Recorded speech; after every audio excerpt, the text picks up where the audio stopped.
Hello students, as you know, we had started chapter 1, exercise 1.1, exercise 1.2 and exercise 1.3 we had completed. In previous video lecture we had seen about how to prove a number is a irrational, ठीक है। और आज का जो topic है वो तो बहुत ही इजी टॉपिक है, एक्सरसाइज 1.4। उसमें तो मैं आपको इक्वेशन करवाऊंगा, बाकी के आप खुद से कर लोगे, ठीक है। तो ध्यान देना, और ये टॉपिक के बारे में आप 9th स्टैंडर्ड में ऑलरेडी पढ़ चुके हो, बट फिर भी एक बार रिवाइज कर लेते हैं। सबसे पहले देखते हैं क्वेश्चन क्या है। Without actually performing the long division, state whether the following rational number will have a terminating decimal expansion or non-terminating। तो यहाँ पे दो टर्म्स हमें दिए हुए हैं, एक तो पूछा है टर्मिनेटिंग डेसिमल एक्सपेंशन और एक पूछा है नॉन टर्मिनेटिंग डेसिमल एक्सपेंशन, ठीक है। तो दोनों में डिफरेंस क्या है? तो बहुत ही माइनर डिफरेंस है और बहुत ही इजी है। देखिए टर्मिनेटिंग किसे बोलते हैं, जैसे कि हमें कोई यहाँ पे नंबर दिया है 273/10, तो इसका आंसर आपको पता है कि डिनोमिनेटर में एक जीरो हो तो पीछे से हम एक पॉइंट कट करते हैं, दैट मींस क्या होगा 27.3। तो ये हमें एक मिला परफेक्ट आंसर, ठीक है। यहाँ पे ये आंसर हमारा एंड हो गया, तो इसे हम क्या बोलते हैं टर्मिनेटिंग। जो हमें एक परफेक्ट आंसर दे दे, ठीक है, उसे हम क्या बोलते हैं टर्मिनेटिंग डेसिमल एक्सपेंशन, ठीक है। जैसे कि और एक एग्जांपल लेते हैं 27569 डिवाइड बाय 1000, तो इसे हम क्या लेंगे 27.569। तो it is also terminating decimal expansion, क्योंकि यहां पे हमारा आंसर कंप्लीट हो गया। तो नॉन टर्मिनेटिंग किसे बोलेंगे?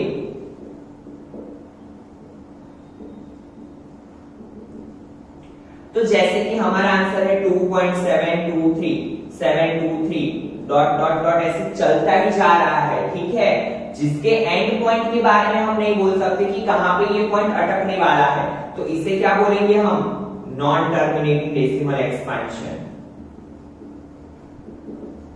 तो आपको दो ही चीजें याद रखनी है, अगर पॉइंट का एंड पॉइंट, कोई भी डिजिट का एंड पॉइंट हमें पता चल गया कि यहाँ पे ये डिजिट एंड हो रहा है, दैट मींस वो क्या होगा टर्मिनेटिंग। और हम जिसके एंड के बारे में कुछ नहीं बोल सकते उसे हम क्या बोलेंगे नॉन टर्मिनेटिंग डेसिमल एक्सपेंशन, ठीक है।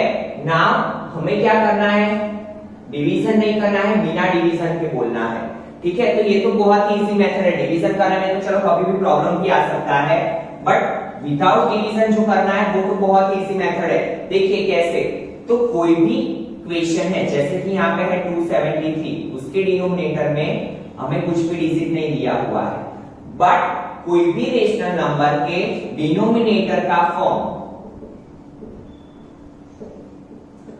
2m into 5m, that means denominator में सिर्फ क्या होना चाहिए, या तो 2 into 5 होना चाहिए, या तो सिर्फ 2 हो तो भी चले, या तो सिर्फ 5 हो तो भी चले। दैट मींस कैसे, जैसे कि मैं यहाँ पे बता रहा हूँ 273/2 दिया हुआ है, ठीक है। तो इसका आंसर हमें क्या मिलेगा टर्मिनेटिंग। क्यों? क्योंकि इसके डिनोमिनेटर में क्या है ओनली 2 का फॉर्म, यहाँ पे 2 का फॉर्म है, दैट मींस हम ऐसा लिख सकते हैं, कुछ भी नहीं है तो 5 का 0 पावर लिख सकते हैं। क्यों?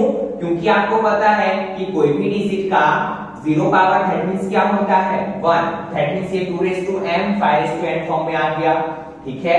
तो ये क्या होगा टर्मिनेटिंग। अगर ये नंबर इसी जगह पे ऐसा दिया होता 5/3, ठीक है, 2 का पावर नहीं दिया है तो हम 2/0 लिख सकते हैं, दैट मींस 2m 5n में हमारा डिनोमिनेटर आ गया, ठीक है। So it is also terminating, ठीक है। या फिर ऐसा दिया है 273 डिवाइड बाय 2/2 5/3, तो ये तो पहले से 2m 5 फॉर्म में है, तो इट इज आल्सो टर्मिनेटिंग।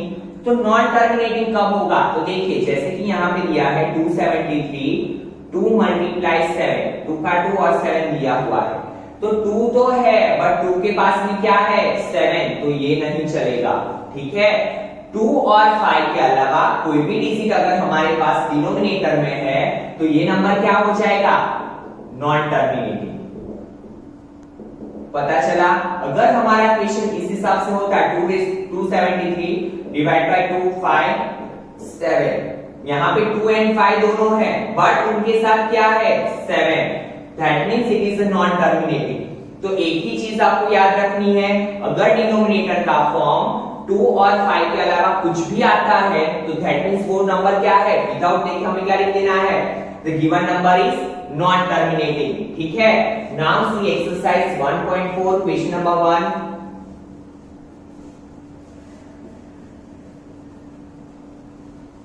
तो देखिए फर्स्ट क्वेश्चन है आपका 13/3125। ठीक है, डिवीजन तो हमें करना नहीं है, अगर डिवीजन करना होता तो भी ये डिवीजन हमारे लिए बहुत टफ हो जाता 3125 वाला। तो ये तो बहुत ही इजी मेथड है, कैसे 13 अपॉन ये नंबर को हम फैक्टराइज कर लेंगे 3125, पीछे 5 है दैट मींस 5 से ही होगा, 5 6 are 31, 5 2 are 10, 2 5 5 are 25। Now 5 125, 5 25 are 5 5 are 5 1 are। ठीक है, तो क्या हुआ 3125 की जगह पे हम क्या लिख सकते हैं, 3125 is equal to 5 raised to कितना पावर है 1 2 3 4 5, तो 5 का 5 पावर। ठीक है, तो 3125 की जगह पे क्या लिख सकते हैं हम 5 raised to 5। मैंने बोला था अगर डिनोमिनेटर में ओनली 5 है या ओनली 2 है या 5 और 2 है तो हम क्या बोलेंगे, the given number is a terminating. क्यों, क्योंकि इसे हम ऐसे भी लिख सकते हैं 13/5 raised to 5 into 2 raised to 0। तो हम क्या लिखेंगे, the given number is, the given number has terminating decimal expansion because its denominator is in the form of 2 raised to m 5 raised to n, where m क्या है, m means 2 का power, 2 का power क्या है 0 and n is equal to क्या है 5। n क्या लिया है हमने 5 का पावर। ठीक है, तो क्या है ये टर्मिनेटिंग डेसिमल एक्सपेंशन। क्यों, क्योंकि इसके डिनोमिनेटर में क्या है 5, ओनली 5 हो ओनली 2 हो या 2 और 5 दोनों हो तो उसे हम क्या बोलते हैं टर्मिनेटिंग। ठीक है, नाउ सेकंड वन, सेकंड क्या दिया हुआ है 17/8। तो 17 8 के फैक्टर आपको पता है 8, 2 4 8, 2 2 4, 2 1 2, दैट मींस 2 का क्यूब। अगेन डिनोमिनेटर में क्या आया 2 आया। ठीक है, तो ये 2 देख के हमें पता चल गया कि it is a terminating decimal expansion. इसे हम क्या लिख सकते हैं 2 raised to 3 into 5 raised to 0 भी लिख सकते हैं। तो यहां पे लिखेंगे the given number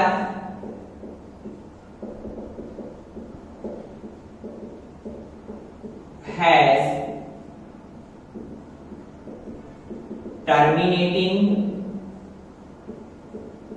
decimal expansion because its denominator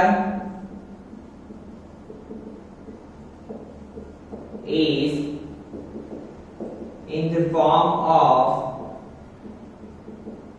2 raised to m 5 raised to n, where m is equal to क्या है 2 का पावर m है, m is equal to 3 and n is equal to 0। ठीक है, तो हमें हमारा आंसर मिल गया। Now third one 64/455। तो हम 455 के फैक्टर्स लेंगे। देखिए यहाँ पे 455 तो क्या होगा 5 9 45, 5 1 5। नाउ 13 7 91, 13 1 13। तो क्या मिले फैक्टर्स 64/5 मल्टीप्लाई 7 मल्टीप्लाई 13। तो देखिए डिनोमिनेटर में 5 के साथ क्या आया 7 into 13, तो ये तो इनवैलिड है दैट मींस ये नंबर क्या हो गया हमारा नॉन टर्मिनेटिंग। तो यहां पे लिखेंगे the given number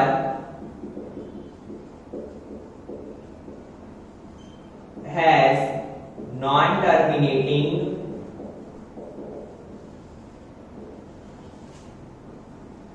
decimal expansion because its denominator is not in the form of because its denominator is not in the form of 2 raised to m 5 raised to n। क्यों? क्योंकि उसके साथ 13 भी है 7 भी है और हमारी तो कंडीशन ही है कि कौन से फॉर्म में होना चाहिए 2 और 5 के फॉर्म में ही होना चाहिए। ठीक है, now see question number 4 15 upon 1600।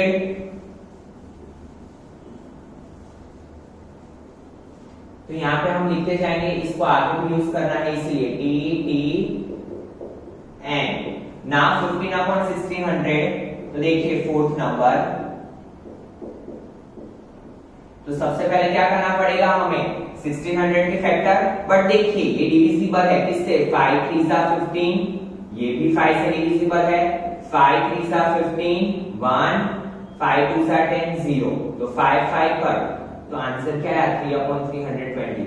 क्यों हमने कट किया रिड्यूस फॉर्म में? ताकि हमें फैक्टर में थोड़ी इजी रहे इसीलिए। ठीक है, तो अभी 320 के फैक्टर्स क्या होंगे 2 से होगा 2 1 सा 2 2 5 सा 10 2 2 4 सा 20 2 सॉरी यहां पे क्या होगा 160 होगा 2 80 सा 2 40 2 20 2 10 2 5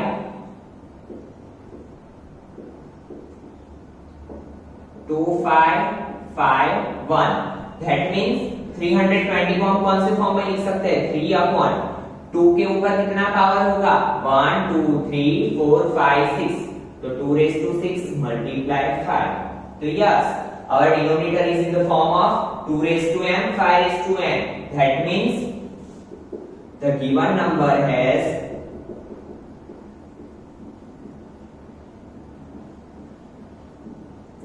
terminating डेसिमल एक्सपेंशन। ठीक है, क्यों टर्मिनेटिंग डेसिमल एक्सपेंशन क्यों है? क्योंकि ये कौन से फॉर्म में है 2 raised to m into 5 raised to n because its denominator is in the form of 2 raised to m into 5 raised to n। ठीक है, कौन से फॉर्म में है ये 2 raised to m into 5 raised to n form में है। ठीक है, now see question number 5।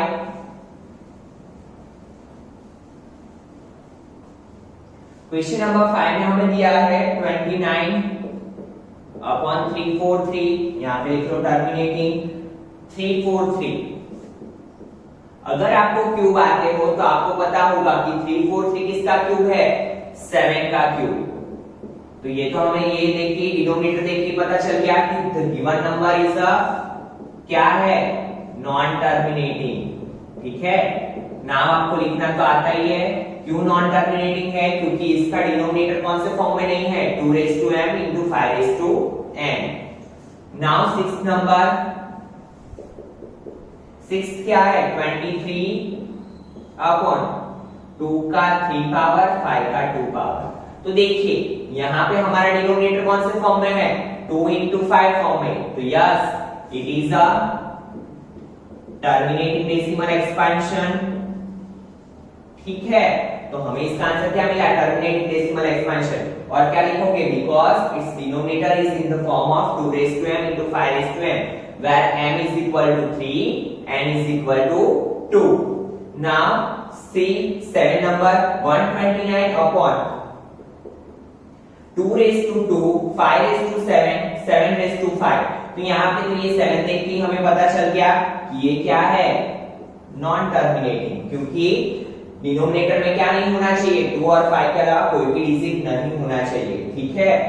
Now see 8 number question, 6/15। तो सबसे पहले देखो both number are divisible by 3, 3 2s are 6, 3 5s are 15, तो 3 क्या मिला हमें 2/5। Yes it is a terminating, तो क्या लिखेंगे, the given number has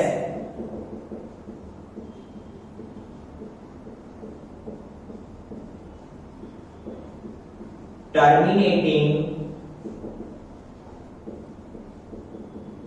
decimal expansion because it is in the form of 2 raised to m into 5 raised to n। 5 का power क्या होगा 1 into 2 का पावर 0, 2 नहीं है, दैट मींस हम क्या करते हैं 2 का पावर 0 रख लेते हैं, ठीक है।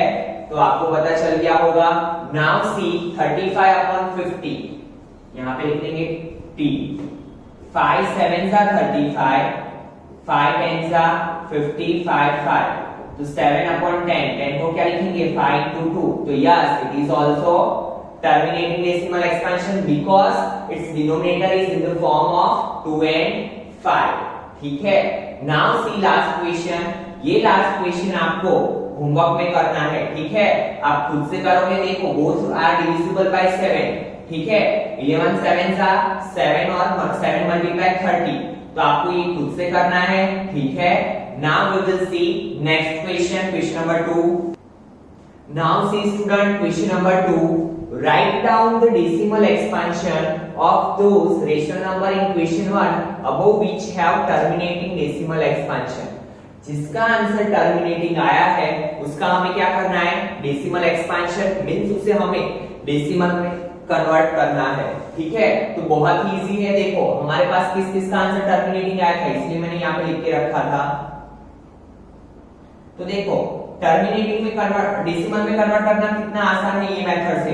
फर्स्ट क्वेश्चन देखिए हमारा 13/3125। तो देखो 3125 के हमने फैक्टर निकाले थे, क्या मिले थे हमें 5/5, ठीक है। तो आपको क्या करना है डेसिमल में कन्वर्ट करने के लिए, यहाँ पे जो पावर 5 का है वही पावर के 2 से मल्टीप्लाई करना है डिनोमिनेटर और न्यूमरेटर में। यहाँ पे क्या है 5/5, तो हम किससे मल्टीप्लाई करेंगे, इसके इक्वल पावर से ही मल्टीप्लाई करेंगे। क्यों ऐसा किया वो मैं अभी बताता हूँ आपको। तो 5/5 के साथ मैंने क्या किया 2/5 से मल्टीप्लाई भी किया, डिवाइड भी किया। और हम आपको पता है मैथमेटिक्स में कोई भी सेम चीज से मल्टीप्लाई और डिवाइड कर सकते हैं, क्योंकि ये कट हो जाएगा तो एज इट इज हमें आंसर मिल जाएगा, ठीक है। Now you know that 2/5 means क्या होता है 32। और आपको पता है जब भी ऊपर पावर सेम हो तो हम नीचे वाले डिजिट का मल्टीप्लिकेशन करके उसको ब्रैकेट के ऊपर लिख सकते हैं। 5/5 मल्टीप्लाई 2/5 को हम ऐसे लिख सकते हैं 5 मल्टीप्लाई 2/5, ठीक है, क्योंकि ये पावर इससे भी देते हैं इससे भी देते हैं, तो हमने लिख लिया। नाउ ये दोनों का मल्टीप्लिकेशन करेंगे तो 32 multiply 30, 0 2 1s are 2, 3 1s are 3, 3 2s are 6, 3 3s are 9, 6 2 plus 9 1, carry 1, 3 plus 1 4, तो 4 1 6 अपॉन 5 2 सा क्या होगा 10/5। 10/5 मींस 1 के पीछे कितने जीरो लगेंगे 5 0, 4 1 6, तो 1 1 2 3 4 5। नाउ इसको डेसिमल में कैसे कन्वर्ट करेंगे हम 1 2 3 4 5, 5 0 है तो 5 डिजिट के आगे क्या आएगा पॉइंट, तो 6 1 4 0 0 0, ठीक है। तो देखिए 5 डिजिट के आगे क्या क्या पॉइंट, तो ये था हमारा आंसर। Now I will tell you क्यों हमने इससे मल्टीप्लाई किया, क्योंकि देखो यहाँ पे 5 दूसरा क्या हो जाता है 10, और डेसिमल में कन्वर्ट करने के लिए अगर हमारे पास 10 100 1000 10,000 हो तो वो इजी हो जाता है। तो यहाँ पे हम 10 बनाने के लिए या 100 बनाने के लिए ही क्या करेंगे, जो पावर 5 का होगा या जो पावर 2 का होगा उससे हम ऊपर नीचे मल्टीप्लाई कर देंगे, ठीक है students. Now see second number का, सेकेंड नंबर में क्या था 17 अपॉन 8 दैट मीन्स 17 अपॉन 2 का क्यूब। ठीक है, तो अभी आपको पता है 2 रेज टू 3 है, हमारे पास यहाँ पे 2 है, क्या नहीं है 5 नहीं है, तो क्या करेंगे हम 5 रेज टू 3 से ऊपर नीचे मल्टीप्लाई कर देंगे। नाउ हमारा डिनोमिनेटर 2 into 5 फॉर्म में आ गया, दोनों के पावर सेम है, दैट मींस हम यहाँ पे क्या लिखेंगे 2 multiply 5 raised to 3, so simple 17 5 की 3 power that means 125, do multiplication 125 multiply 17 0 5 ones are 5 2 ones are 2 1 ones are 1 plus 7 5s are 35 carry 3 7 2s are 14 plus 3 17 carry 1 7 ones are 7 plus 1 8 तो 5 5 plus 7 12 carry 1 2 plus 1 3 plus 8 11 carry 1 1 plus 1 2 तो हमारा answer क्या आया ऊपर 2 1 2 5 नीचे 2 5 are 10 raised to 3 that means 2 1 2 5 upon 1000। तो क्या करेंगे हम 1 2 3 डिजिट के आगे पॉइंट तो 2.125 इट इज अवर आंसर। ठीक है, क्या है हमारा आंसर 2.125, बहुत ही इजी चीज है। नाउ सी थर्ड वन 15 अपॉन 1600। ठीक है,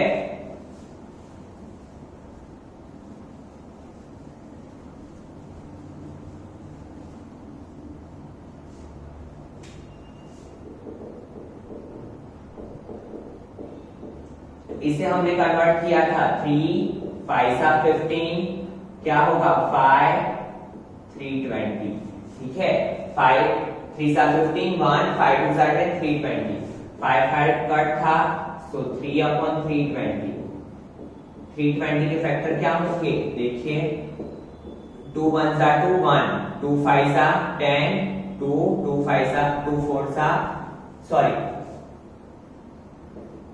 160 2 8 सा 2 40 सा 2 20 सा 2 10 सा 2 5 सा 5 1 सा। तो हमारा आंसर देखिए क्या होगा 3 अपॉन 2 की कितनी पावर है 1 2 3 4 5 6 तो 2 raise to 6 multiply 5। Now see 2 raise to 6 5 के ऊपर कोई भी पावर नहीं दैट मींस 1। ठीक है, तो 5 की 6 पावर करनी पड़ेगी हमें, हम क्या करते हैं दोनों के पावर सेम रखते हैं। तो देखो 1 5 तो ऑलरेडी हमारे पास है 5:1 तो है, कितना 5 कम पड़ रहा है 5:5 क्योंकि 1 में 5 ऐड करोगे तो 5:6 होगा, तो एक 5 तो हमारे पास है, तो हमने क्या किया 5:5 से डिनोमिनेटर और न्यूमरेटर में मल्टीप्लाई कर दिया। क्या किया 2:6 है मल्टीप्लाई 5:1 मल्टीप्लाई 5:5 से डिनोमिनेटर और न्यूमरेटर में मल्टीप्लाई कर दिया, तो 3 into 5:5 नीचे क्या होगा 2:6 मल्टीप्लाई 5:6। ठीक है, now you know that 3 multiply 5:5 5:5 क्या है 3125। ठीक है, पता चला।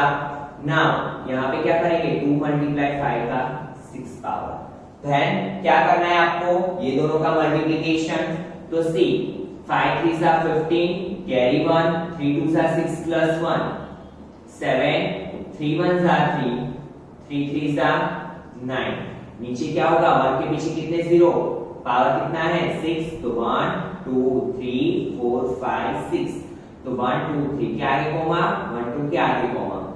नाउ इसको कैसे करेंगे कन्वर्ट, आपको पता है नीचे 6 जीरो है तो 6 डिजिट के आगे क्या आएगा पॉइंट, तो 5 7 3 9 0 0.0 and it is our answer. क्या है तो 0.009375। ठीक है, तो स्टूडेंट अभी आपको क्या करना है ये वाला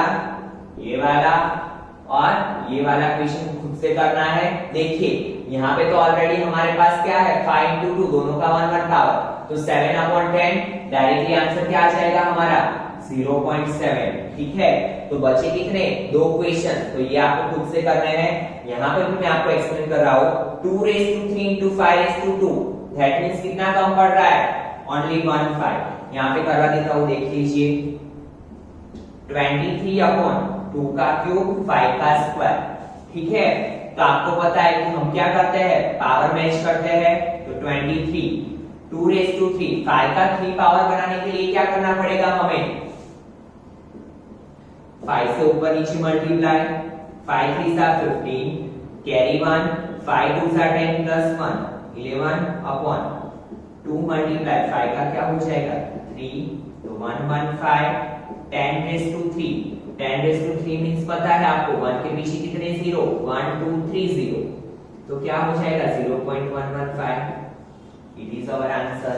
ठीक है, तो बाकी का जो इक्वेशन बचा वो आपको क्या करना है, खुद से करना है। ठीक है, now see question number 3 and last question of this chapter. State the given numbers are rational और इरेशनल। रेशनल और इरेशनल के बारे में आप 9th स्टैंडर्ड में भी पढ़ के आए हो, फिर से एक बार रिपीट करते हैं कि जो नंबर p/q फॉर्म में होता है उसे क्या बोलते हैं हम, रेशनल नंबर, और जिसके एंड पॉइंट के बारे में कुछ भी नहीं बोल सकते कि कहां पे जाके अटकने वाला है, उसे हम क्या बोलते हैं, इरेशनल नंबर। नाउ सी, तो 43.1 2 3 4 5 6 7 8 9, दैट मींस यहाँ पे इसका एंड पॉइंट फिक्स है, इससे आगे ये नंबर नहीं है, तो इसे क्या बोलेंगे हम, रेशनल नंबर। और आपको ऐसा भी पूछा है कि आप रेशनल नंबर है, रेशनल नंबर कौन से फॉर्म में होता है, p/q, तो q के बारे में क्या बोलना चाहते हैं, तो आपको पता है कि रेशनल नंबर किससे बोलते हैं, जिसका डिनोमिनेटर कौन से फॉर्म में होगा, 2m 5n फॉर्म में होगा। ठीक है, कौन से फॉर्म में होगा इसका q, 2m 5n फॉर्म में होगा। नाउ सी सेकेंड वन, तो देखिए 0.120 1200 1200 डॉट डॉट डॉट, हमें नहीं पता है कि ये नंबर कहां अटकने वाला है, इसका एंड पॉइंट कहां पे है, तो ये नंबर क्या होगा, इरेशनल नंबर, क्योंकि हम इसके एंड पॉइंट के बारे में कुछ भी नहीं बोल सकते हैं। ठीक है, नाउ सी 43.1 2 3 4 5 6 7 8 9 के ऊपर बार, तो आपको पता है 9th में आप पढ़ चुके हो कि बार का मतलब क्या होता है, कि यही डिजिट क्या होता जाएगा, रिपीट होता जाएगा। 9 के बाद अगेन 1 2 3 4 5 6 7 8 9 1 2 3 4 5 6 7 8 9, और ऐसे नंबर को हमने 9th में p/q फॉर्म में कन्वर्ट भी किया हुआ है, दैट मींस बार वाला नंबर क्या होता है, रेशनल नंबर। ठीक है, तो ये क्वेश्चंस आपके 1 मार्क के लिए आ सकते हैं। ठीक है, तो आज का जो टॉपिक था वो बहुत ही इजी था, पर फिर भी आपको घर पे प्रैक्टिस करनी है ताकि एक बार अच्छे से रिवाइज हो जाए। तो इसी के साथ आपका चैप्टर 1 कंप्लीट हुआ। Thank you students.